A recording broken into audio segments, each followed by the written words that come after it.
السلام عليكم ورحمة الله وبركاته. الحمد لله والصلاة والسلام على رسول الله وبعد. يقول الله عز وجل: يرفع الله الذين آمنوا منكم والذين أوتوا العلم درجات. ويقول النبي صلى الله عليه وسلم: من سلك طريقا يلتمس فيه علما سهل الله له به طريقا إلى الجنة. اللهم علمنا ما ينفعنا وانفعنا بما علمتنا وزدنا علما. آج کے اس آن لائن درس عقیدہ میں آئیے ہم 200 سوال و جواب فی العقیدہ الاسلامیہ جو حافظ الحکمی رحمہ اللہ کی کتاب ہے اس سے سوال نمبر 36 تا 39 بلکہ 43 تک کا معنی اور مفہوم ہم جانتے ہیں۔ ان سوالوں کے ہم جواب آئیے پڑھتے ہیں۔ میرے بھائیوں، سوال نمبر 36 آج ہمارے سامنے ہے۔ سب سے پہلا سوال ہے آج کے اس حلقے کا۔ شیخ نے یہ سوال جو ہے ایمان کی تعریف کے سلسلے میں رکھا ہے۔ شیخ کہتے ہیں: ما هو الایمان؟ ایمان کیا ہے؟ تو جواب کے طور پر شیخ کہتے ہیں: ایمان قول اور عمل کا نام ہے۔ قول یہ دل کا بھی ہو اور زبان کا بھی ہو، عمل دل کا بھی ہو، زبان کا بھی ہو اور جوارح کا بھی ہو۔ یزید بالطاعت، یہ اطاعت سے بڑھتا ہے اور معصیت سے، برائی سے گھٹتا ہے، اور اس کے اندر جو اہل ایمان ہوتے ہیں، اہل ایمان یعنی ایمان لانے جو لوگ ہوتے ہیں، ان کا آپس میں تفاوت ہوتا ہے، یعنی وہ ایک دوسرے سے درجات میں جو ہے الگ الگ ہوتے ہیں، ان کے درجات جو ہے علیحدہ ہوا کرتے ہیں۔ اعمال کے حساب سے ان کے درجات جو ہے کسی کے بلند ہوتے ہیں، کسی کے کم ہوتے ہیں۔ تو یہ ایمان کی تعریف شیخ نے یہاں پر بیان کی کہ الایمان قول وعمل، قول القلب واللسان وعمل القلب واللسان والجوارح، يزيد بالطاعة وينقص بالمعصية ويتفاضل أهله فيه۔ اس کے بعد سوال نمبر 37 ہے کہ مد دلیل علی قوله قولا علی قونه قولا وعملا، مد دلیل علی کونه قولا وعملا، ایمان کے قول و عمل ہونے پر کیا دلیل ہے؟ تو یہاں پر شیخ نے کچھ جو ہے میرے بھائیوں دلیلیں ذکر کی ہیں اور ان کی تشریح کرتے ہوئے بتایا ہے کہ ایمان کے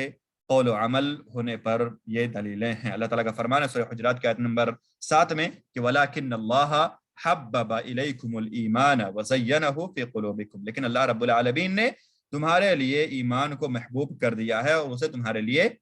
تمہارے دل میں محبوب بنا دیا ہے، مزین کر دیا ہے۔ طرح سے اللہ رب العالمین نے ارشاد فرمایا سورہ الاعراف کے آیت نمبر 158 میں کہ فآمنوا باللہ ورسولہ، تم ایمان لاؤ اللہ اور اس کے رسول پر۔ تو یہاں پہ جو ہے میرے بھائیوں شیخ کہہ رہے ہیں کہ وَهَذَا مَعْنَى الشَّهَادَتَيْنِ اللَّتَيْنِ لَا يَدْخُلُ الْعَبْدُ فِي الدِّينِ إِلَّا بِهِمَا، یہ جو ہم نے آیتیں پڑھی ہیں میرے بھائیوں، یہی اس شہادت کا، اس گواہی کا بھی معنی ہے، ان دونوں گواہیوں کے معنی ہے جن کو پڑھ کے انسان دین میں داخل ہوتے ہیں، یعنی شہادت لا الہ الا اللہ محمد رسول اللہ کی جو گواہی ہے اس کا بھی معنی یہی ہے کہ فآمنوا باللہ ورسولہ، ہم اللہ رب العالمین پر ایمان لائیں اور رسول اللہ صلی اللہ علیہ وسلم پر ایمان لائیں۔ وہی من عمل القلب اعتقادا، اور یہ اعتقاد کے طور پر دل کا جو ہے عمل ہے۔ ومن عمل اللسان نطقا، اور یہ جو ہے وہ زبان کا عمل ہے بولنے کے اعتبار سے۔ لا تنفع الا بتواطؤہما،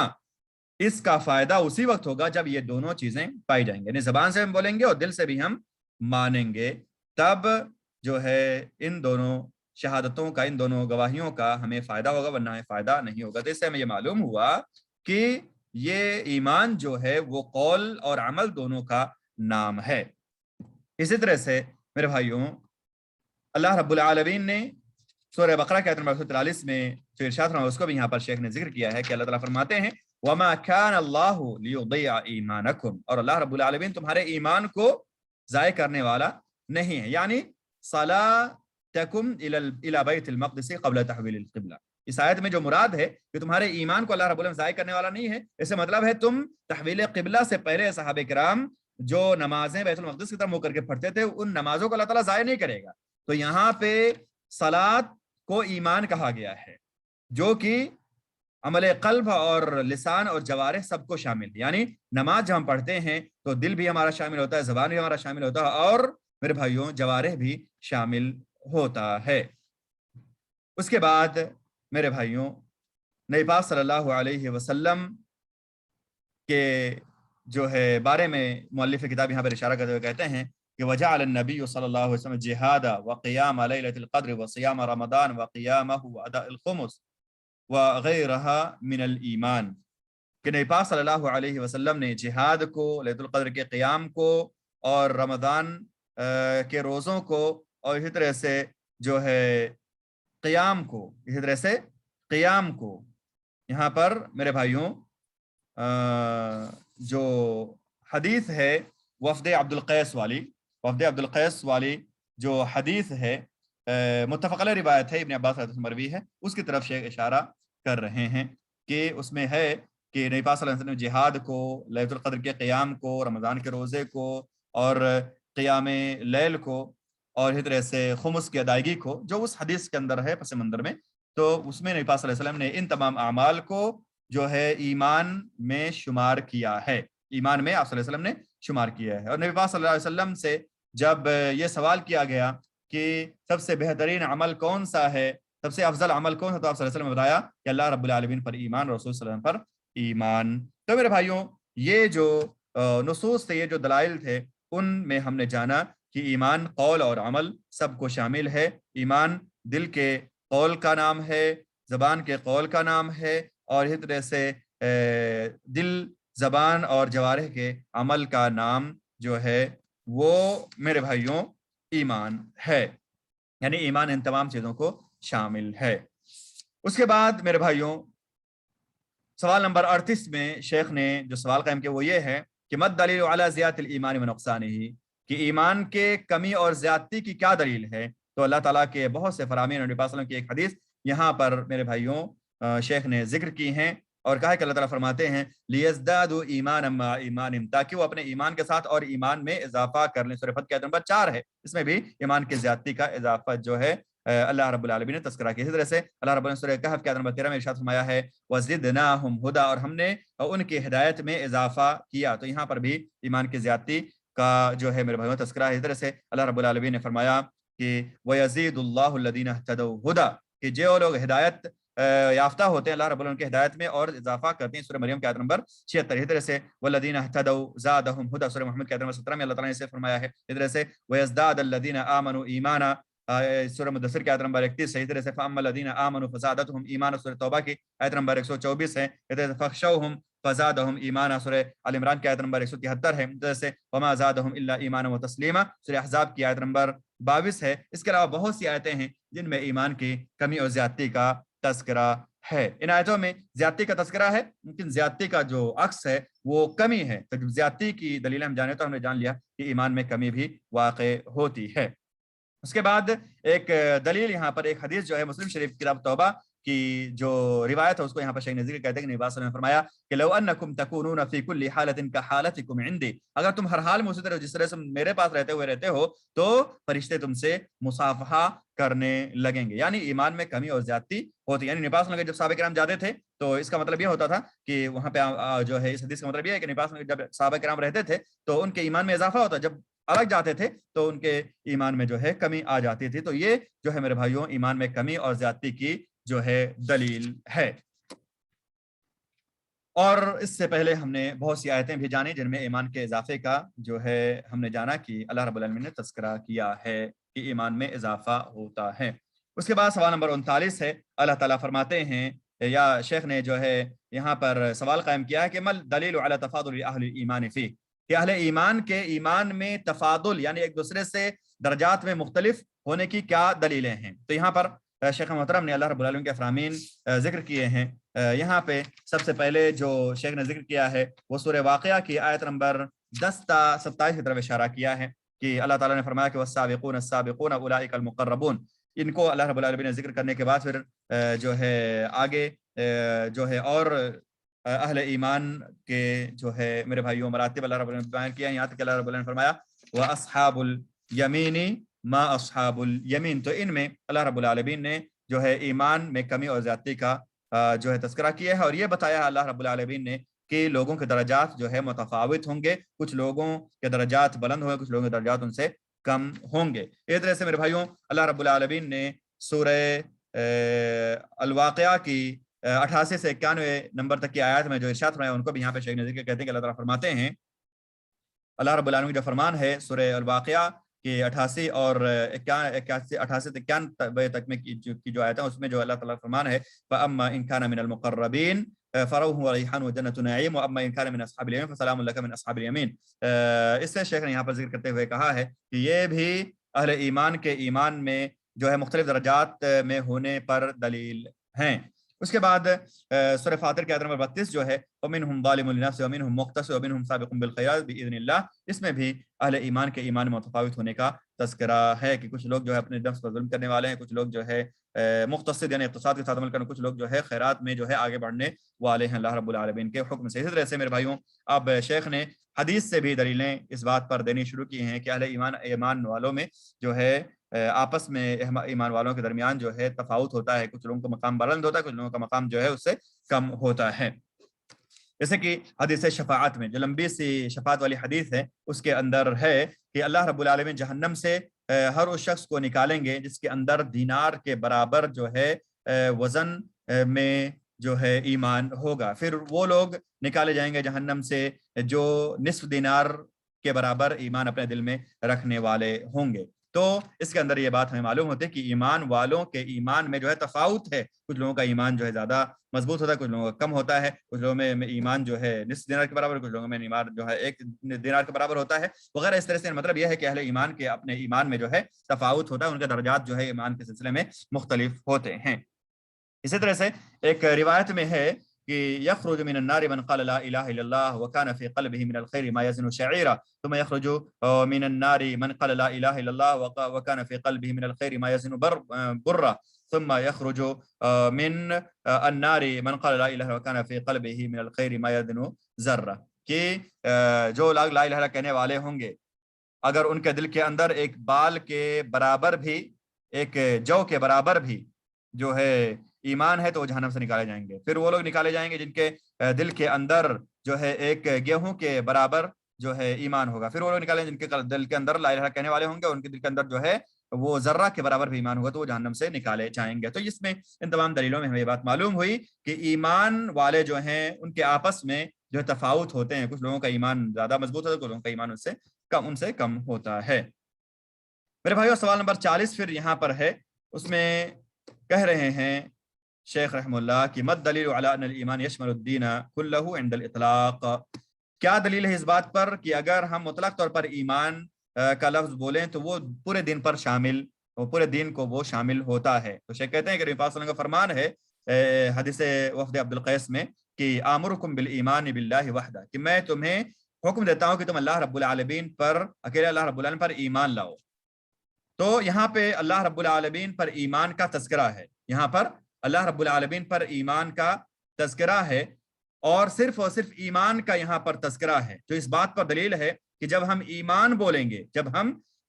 بولیں گے تو یہ پورے کے پورے دین کو شامل ہوگا۔ اس طرح سے اللہ کے رسول صلی اللہ علیہ وسلم نے ایک حدیث میں فرمایا اتدرون ما الایمان باللہ وحدہ، کیا تم جانتے ہو، اسی حدیث میں ہے کہ تم جانتے ہو کہ ایمان اللہ رب العالمین کے اوپر، اکیلے اللہ رب العالمین پر ایمان لانے کا کیا معنی ہے، کیا تم اسے جانتے ہو؟ تو لوگوں نے کہا اللہ اس کے رسول زیادہ بہتر جانتے ہیں۔ تو نبی نے فرمایا کہ شہادت اللہ الہ الا اللہ وان محمد رسول اللہ واقام الصلاۃ وایتاء الزکات وان تؤدوا من المغنم الخمس، کہ ایمان یہ ہے کہ تم اللہ اس کے رسول کی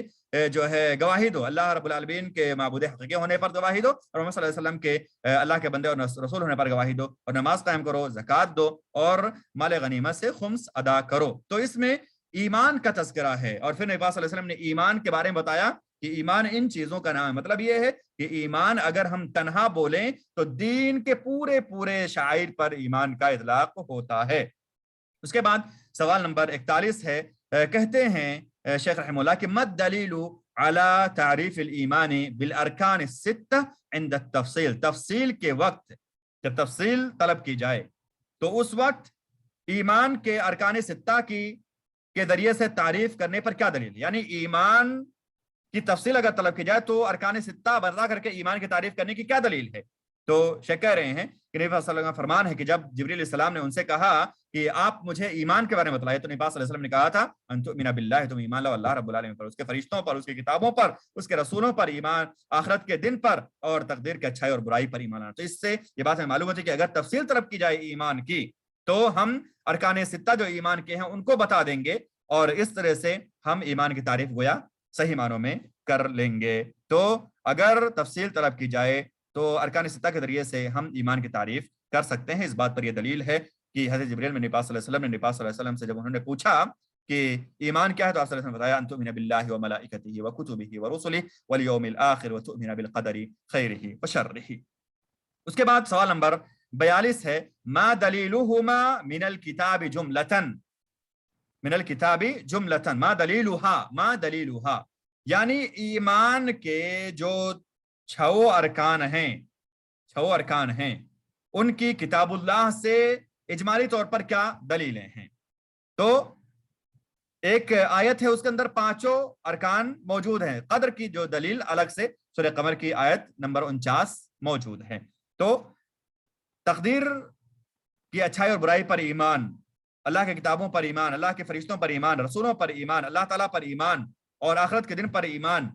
ان پر کتاب اللہ سے کیا دلیل ہے؟ یہ آئیے ہم اس سوال کے جانتے ہیں۔ اس میں ما دلیل ہوا من الکتاب جملتن،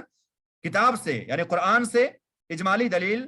ارکان ایمان کی کیا ہیں؟ تو اللہ تعالیٰ کا فرمان یہاں پہ شیخ نے ذکر کیا سورہ بقرہ کے آیت نمبر 177 میں کہ لیس البر ان تولوا وجوهکم قبل المشرق والمغرب ولكن البر من آمن بالله واليوم الآخر والملائکۃ والکتاب والنبیین، کہ بھلائی یہ نہیں ہے کہ تم اپنے چہرے کو مشرق مغرب کی طرف پھیرو، بلکہ بھلائی یہ ہے کہ تم اللہ رب العالمین پر ایمان لاؤ، آخرت کے دن پر ایمان لاؤ، اللہ کے فرشتوں پر ایمان لاؤ، اللہ کی کتابوں پر ایمان لاؤ، اللہ کے نبیوں پر ایمان لاؤ۔ جیسے کہ ہم نے جانا ہے کہ میرے بھائیوں یہ جو آیت ہے آیت نمبر 177 آیت سورہ بقرہ کی، اس کے اندر سے 5 ارکان ایمان موجود ہیں، اور 6واں جو رکن ہے وہ ہے تقدیر۔ تقدیر کی اچھائی اور برائی پر جو ایمان ہے اس کا تذکرہ سورہ القمر کی آیت نمبر 49 میں ہوا۔ اللہ تعالیٰ فرماتے ہیں انا کل شیء خلقناہ بقدر، ہر چیز کو ہم نے تقدیر کے ساتھ پیدا کیا ہے۔ تو یہ دلیلیں ہیں میرے بھائیوں ارکان ایمان پر کتاب اللہ سے، قرآن مجید سے۔ اس کے بعد شیخ کہتے ہیں وَسَنَذْكُرُ إِنْ شَاءَ اللَّهُ دَلِيلَ كُلٍّ عَلَى انفرادہ، اور ہر ایک کی دلیل ہم الگ الگ انشاءاللہ ذکر کرتے جائیں گے آئندہ جو ہے حلقات میں، آئندہ سوالوں میں۔ اس کے بعد آج کے اس درس کا آخری سوال ہے کہ ما معنی الایمان باللہ عز وجل، اللہ رب العالمین پر ایمان لانے کا کیا معنی ہے؟ اللہ رب العالمین پر ایمان لانے کا کیا معنی ہے؟ یہ سوال نمبر 43 ہے۔ تو سوال نمبر 43 کا جواب ہے کہ اللہ رب العالمین پر ایمان لانے کا مطلب یہ ہے کہ التصدیق الجازم من صمیم القلب بوجود ذاتہ تعالی الذی لم يسبق بضد ولم يعقب به، کہ ہم اپنے دل کی گہرائی سے اللہ رب العالمین کے ذات کے وجود پر ایمان رکھیں اور اپنے دل کے گہرائی کے ساتھ اس کی تصدیق کریں کہ اللہ رب العالمین کی ذات موجود ہے اور اس کا کوئی جو ہے اپوزٹ نہیں ہے، اور اس کا کوئی جو ہے معقب نہیں ہے، یعنی اس کا کوئی جو ہے اس کے اعمال کے بارے میں کوئی پوچھنے والا نہیں ہے۔ وہی پہلا ہے اور وہی جس کے پہلے کوئی نہیں ہے، اور وہی آخر ہے جس کے بعد کوئی نہیں ہے، وہی ظاہر ہے جس کے اوپر کوئی نہیں ہے، اور وہی باطن ہے جس کے نیچے کوئی نہیں ہے۔ وہ حی ہے، زندہ رہنے والا ہے ہمیشہ، وہ تمام چیزوں کا جو ہے انتظام کرنے والا ہے، وہ اکیلا ہے، وہ بے نیاز ہے، اس کا نہ کوئی بیٹا ہے نہ اس کا کوئی باپ ہے، اور اللہ رب العالمین جو ہے میرے بھائیوں وہ تمام قسم کے ساجی اور ہمسر سے جو ہے بے نیاز ہے۔ اللہ رب العالمین کوئی ساجی اور کوئی ہمسر نہیں ہے، اللہ رب العالمین اکیلا ہے۔ اور اللہ رب العالمین کی توحید پر بھی ہمیں جو ہے ایمان رکھنا چاہیے۔ اللہ رب العالمین پر ایمان لانے کا مطلب یہ ہے کہ ہم اللہ رب العالمین کی الہیت پر ایمان لائیں کہ اللہ رب العالمین ہی اکیلا ہماری عبادتوں کا مستحق ہے، وہی تمام کائنات کا پالنے والا ہے، اس کے لیے اچھے اچھے نام ہیں، اس کے لیے اچھے اچھے صفات ہیں۔ تو یہ اللہ رب العالمین پر ایمان لانے کا مطلب ہے۔ ایک مرتبہ ہم اسے آپ کے سامنے پیش کر دیں کہ اللہ رب العالمین پر ایمان لانے کا جو مطلب ہے وہ شیخ نے یہاں پر کیا ذکر کیا ہے۔ شیخ کہتے ہیں ما معنی الایمان باللہ عز وجل، پھر جواب دیتے ہوئے کہتے ہیں والتصدیق الجازم من صمیم القلب بوجود ذاتہ تعالی الذی لم يسبق بضد ولم يعقب به، والاول فليس قبله شيء والآخر فليس بعده شيء والظاهر فليس فوقه شيء والباطن فليس دونه شيء حي قيوم أحد صمد لم يلد ولم يولد ولم يكن له كفوا أحد، وتوحيده بإلهيته وربوبيته وأسمائه وصفاته۔ تو آج کے اس حلقے میں بس اتنا ہی۔ ہم نے آج الحمدللہ سوال نمبر 36 سے 43 تک کا معنی جان لیا اور ان کا دراسہ ہم نے کر لیا۔ اللہ تعالیٰ سے ہم دعا کرتے ہیں کہ اللہ رب العالمین ہمیں عقیدے کے ابواب کو سمجھنے، ان کے مطابق اپنے اعمال اور عقائد کے اصلاح کی جو ہے اللہ تعالیٰ میں توفیق دے، اور اللہ تعالیٰ میں توفیق دے کہ ہم ان تعلیمات کو لوگوں میں عام کریں تاکہ لوگوں کا بھی فائدہ ہو، لوگوں کی بھی اصلاح ہو۔ اقول قولی ھذا واستغفر اللہ لی ولکم ولسائر المسلمین من کل ذنب فاستغفروہ انہ هو التواب الغفور۔ والسلام علیکم ورحمۃ اللہ وبرکاتہ وجزاکم اللہ خیرا۔